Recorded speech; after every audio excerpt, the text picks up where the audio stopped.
When we think of the American writer HP Lovecraft, we think of his fiction.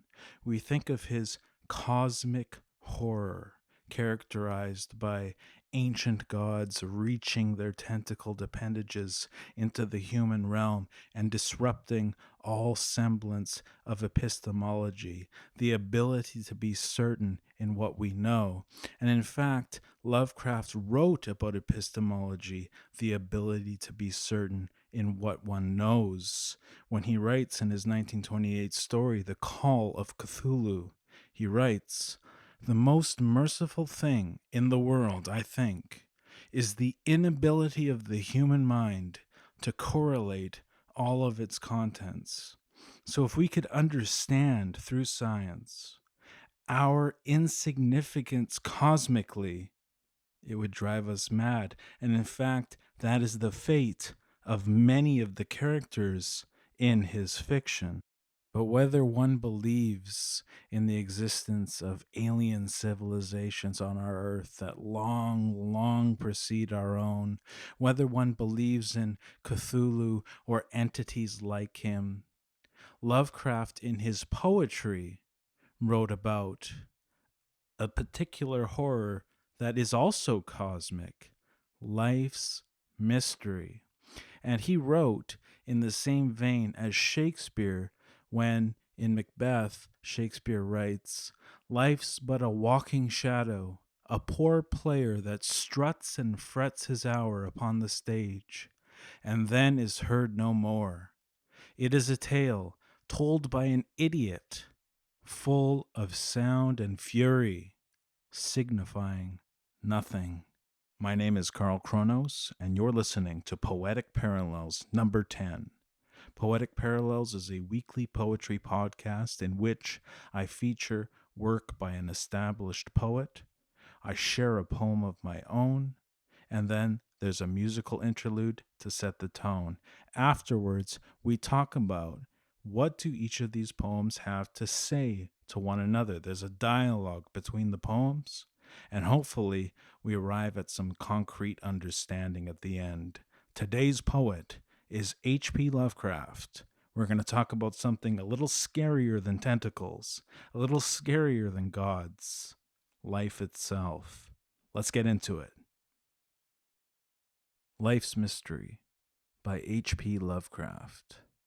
Life. Life. What may this fluorescent pageant mean? Who can the evanescent object glean? He that is dead is the key of life. Gone is the symbol. Deep is the grave. Man is a breath, and life is the fire. Birth is death, and silence the choir. Rest from the eons, the heart of gold. Tear from the fabric the threads that are old. Life. Life. Death's Light by Carl Kronos. A feeling that I cannot kick, quite alike to smoker's itch. The thought that death is near and quick. A finger on life's light switch. Such a thought darkens my head, as it darkened bulbs now dead. It lowly dims, but two alights. It blackly blinds, but two shows sights. To see that one is meant to die is to the meaning clearly spy. Death to life a light will give, like rose eats sun, in death's light live. All right, so for today's musical interlude, we have an original song entitled Gold in the Furnace, and I was inspired to include this song in today's episode due to Lovecraft's line about seizing or claiming a heart of gold. And we'll talk about what that means. What is this heart of gold? Is it in the Neil Young sense of love? Not quite. In fact, it's something that we all go through. We all go through the furnace, the trials of life, but ultimately, as you'll hear in the song, everything is up to you.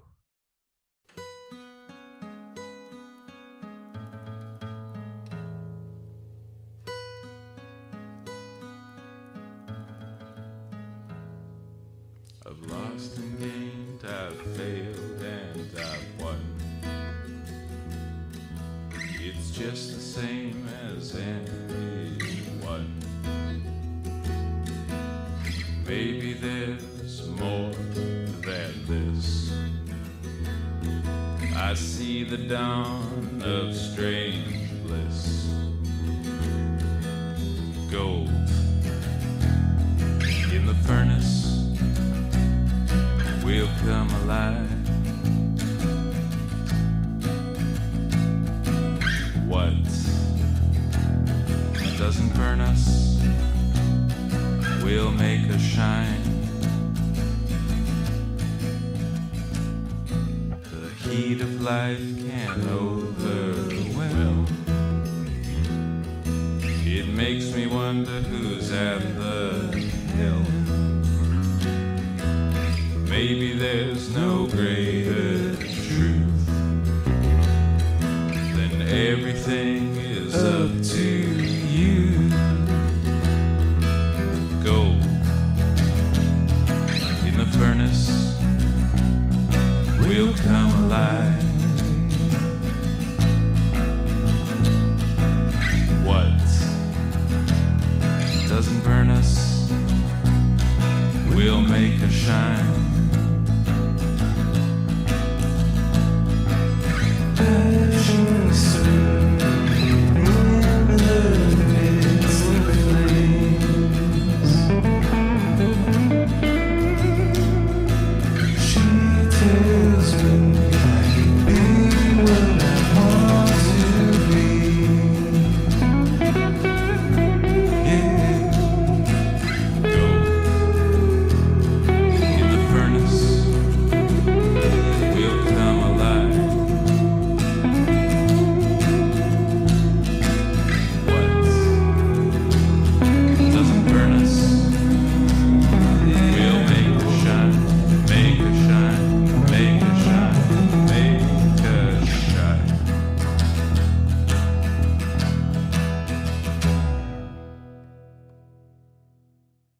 Okay, so let's talk about HP Lovecraft's poem, Life's Mystery. So it starts out with this fluorescent pageant. Now, fluorescent as an adjective refers to a certain type of artificial light. Fluorescent lighting, something you might see in the nighttime traveling through a city. Fluorescent light, like the open signs of, let's say, a liquor store. Of course, those are open late at night. A pageant. So this relates back to the tale of sound and fury signifying nothing that Shakespeare wrote about in Macbeth and that I quoted at the outset. So this fluorescent pageant, this artificial pageant, this artificially bright pageant, which means nothing, just as it meant nothing to Shakespeare. Moving on, who can the evanescent object glean? So, evanescent, it is transient, it is fleeting. You can grasp the object, but then it shatters or it dissolves into sand in your hands. Who can the evanescent object glean? Who can, whether it's a physical object or, for example, the object of a certain task? What is the object of the pageant? What is the purpose of the pageant? Who can grasp this evanescent object, this concrescence of meaning? Who can grasp it? Lovecraft is saying, I sure as hell can't. So just like in Lovecraft's fiction, which is characterized by people confronting their cosmic insignificance and confronting the reality that science might have gotten everything wrong. Just like in that fiction, Lovecraft is talking here about how we can't understand the evanescent object of this pageant. So, for example, in Dagon, a shipwrecked sailor finds on this island these incredibly old and strange artifacts that seem to show a kind of amphibian human commingling, this race of amphibian humanoids. And it blows his mind. And at the end, I won't spoil it, but it seems to be something that he can't easily shake. As well, we have At the Mountains of Madness, where in the Arctic, people find this mysterious set of architecture down into which more mysteries unravel, these ancient alien forerunners of humanity. Now, why do I mention this? It's because in his fiction, of course, he's going to make things exciting. He's going to make things appealing to his audience, which was readers of pulp magazines. But similarly, in his fiction, we see the same kind of horror, the same kind of lack of awareness of what life means. So there's just different ways of translating it. You can write some really cool stories and show people confronting things that make them question, what does human life mean? Or you can write a poem like this, which is shorter, to the point, but very much in the same vein. So let's take a look at the next part. He that is dead is the key of life. Gone is the symbol. Deep is the grave. So this connects to my poem, Death's Light, in which I write, to see that one is meant to die is to the meaning clearly spy. So Lovecraft is saying here that life doesn't just not end at death, but in fact, death, paradoxically, is a kind of truer life. It is the key of life, that transition into what exists beyond the wall of death. That is true life. I don't think that death is any more real life than this life now. I do believe in the continuity of consciousness after death. How it manifests, I have no idea. But when I write, to see that one is meant to die is to the meaning clearly spy, what I'm writing is knowledge of death now. Think back all the way to Poetic Parallels #1 with Bukowski. Knowledge of death now can vivify our approach to living. It can excite us to live passionately. Moving on. Gone is the symbol, deep is the grave. So semiotics is the study of symbols, and a foundational principle in the study of semiotics is symbols do not retain or hold symbolic meaning. Individuals project meaning onto symbols. So, for example, you could take a look at a certain flag. One flag at one period of time could mean totally different things to someone in our time looking at the same flag. Why? The flag is the same. Well, it's because the projections are different. And Lovecraft is saying here that all of our projections of what death is, that symbol will not be there to obtain and retain and act as a mirror to our projections. The symbol is gone. There is no understanding of life's mystery and death's role. So, to continue, we have an absolutely beautiful stanza coming up. Man is a breath, and life is the fire. Birth is death, and silence the choir. An absolutely lovely rhyme scheme there. Man is a breath, and life is the fire. So, man is imposing his will, blowing on the fire, nurturing the embers. And life is something that, yeah, you can work all you want at prolonging your life.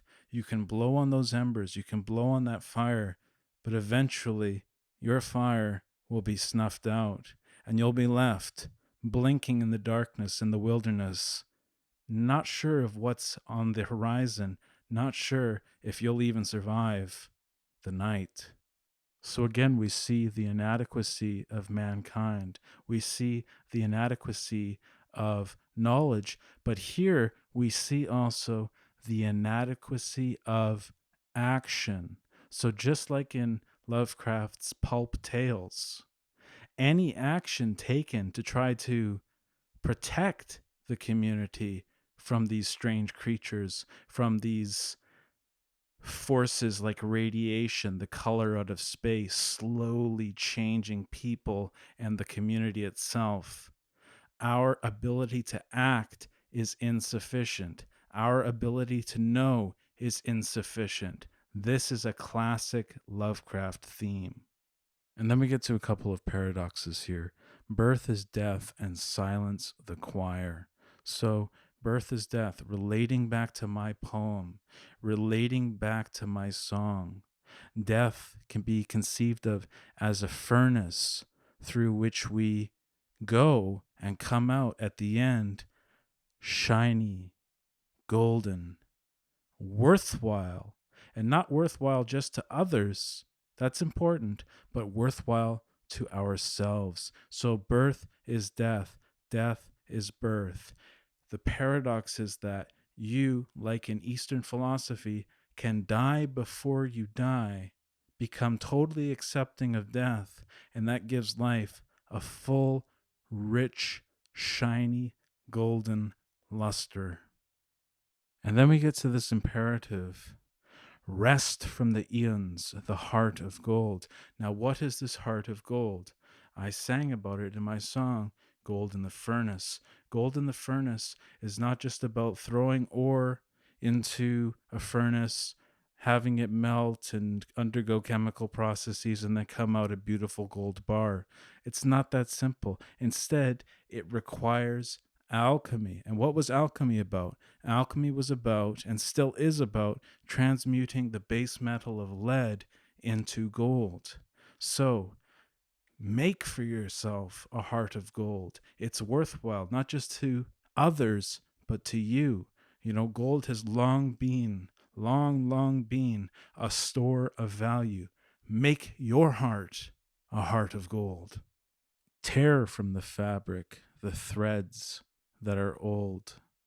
So these two imperatives are beautiful and resonate with me so strongly because they are defiant. But they're not just defiant in a hopeful kind of way, like, for sure, we can get this done. We can fix all these problems. Let's just defy and then we'll do well.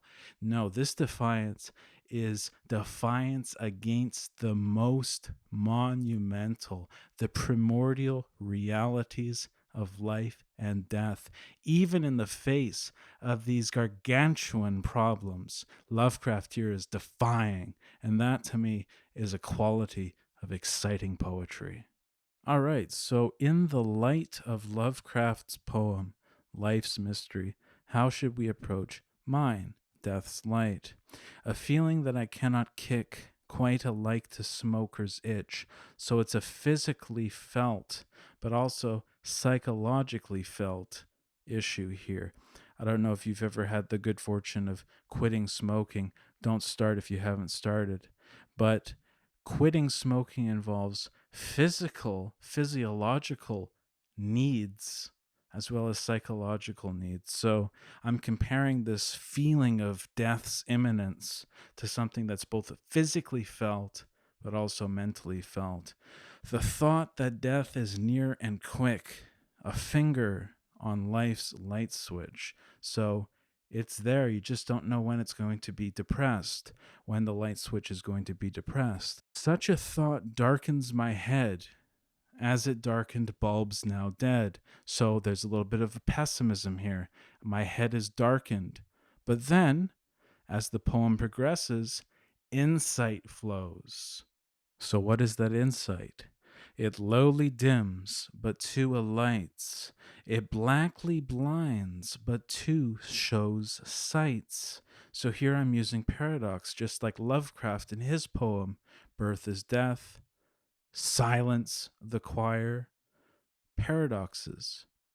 It lowly dims, but to it lights. So it can constrict, it can blind, it can compress what's possible, but it could also, when taken from a different perspective, it can also expand, liberate, show new vistas of possibility. To see that one is meant to die is to the meaning clearly spy. So, Shakespeare again, he wrote that nothing is good or bad, only thinking makes it so. So, this is what I'm getting at with Death's Light. The way we think about death will influence the way we live. And if we have a realistic appraisal of death and its reality and its imminence, we'll have a better life. Paradoxically, because you'd think that thinking about death would depress, depress the light switch. But in fact, it doesn't. In fact, it can be something that we prosper in, something that we grow in. As rose eats sun, in death's light live. So, just as the rose eats the truth of the sun, you and I should eat of the light of the knowledge of death. And I think that's a great way to rest from the eons. Your heart of gold. Thank you very much for listening today. You can find my original songs on my YouTube channel, and you can find my original poetry on Instagram at Carl Kronos Music Poetry. In Poetic Parallels number 11, I'll be featuring a poem by Sylvia Plath.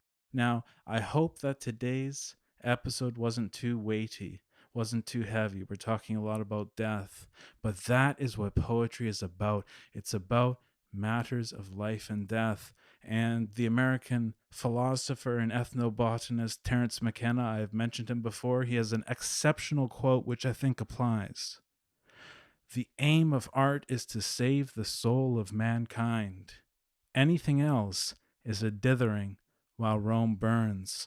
Let's not live in the light of Rome's burning. Let's live in death's light, and let's live as long as we can and as well as we can. Thank you very much.